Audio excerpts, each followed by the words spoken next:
I was in pretty bad shape for at least 6 months. My disease basically told me that I was going to sit down and shut up, and I was going to have to do something differently. I said, you know what, I'm just gonna go for a run. I'm not gonna go out and kill myself. And to my utter shock, I had run close to a 5K. Well, if I could run a 5K and it didn't kill me, I bet I could run a marathon if I really wanted to. I'm Saavik Ford. I'm a professor of astrophysics, and I'm originally from New York. I'm one of the co-originators of one of the explanations for the gravitational wave detections accomplished by LIGO. I have ulcerative colitis, which is an inflammatory bowel disease, so IBD. Ulcerative colitis is a disease where your own immune system attacks your colon. For myself, the leading indicator of a flare seems to be extreme fatigue, followed by, bluntly, blood. I couldn't walk very far. I couldn't keep up with my 73-year-old mother-in-law.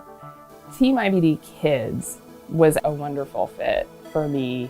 The IBD center that I would be raising money for had been such a huge part of my even being able to think about running a marathon. To be diagnosed with that kind of disease, to have to live with it from the time you're a child sounded much worse than anything that I had had to deal with.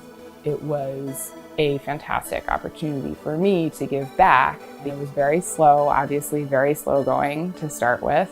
I actually was training while flaring and trying to get the flare under control. The day before my 18-mile run, things had gotten so questionable that my clinician actually wanted a colonoscopy, but I managed to keep up my training even despite all of that. So I did go out for my 18-mile training run. The marathon was amazing. I was pretty emotional. I was feeling a lot of gratitude for the ability to run this race. Just thinking about literally millions of people who I mostly didn't know and who didn't know me, clearing the streets, manning the water stations, cheering me on. When I got to the Queensboro Bridge, of course, everybody told me this is, the bridge that will break your soul. It is the beast. I was prepared for hell on earth, and it wasn't that bad. One of the reasons it wasn't that bad was because I had asked friends for cadence verses. I don't know, but I've been told, that kind of thing. I don't know, but I've been told. Space-time's a 4D manifold. At mile 24, I just could not keep running, and I walked the last 2 miles. My body was like, no, you are not running anymore. You are completely done. You may not continue to run, and if you're nice to us, we'll think about letting you continue to walk. As I crossed the finish line, I was just completely overwhelmed. I felt like my heart was going to burst, and I burst into tears. The thought that over 1 million people had helped me get to that point. It felt like a privilege to be able to do it and to be helped by everyone, really.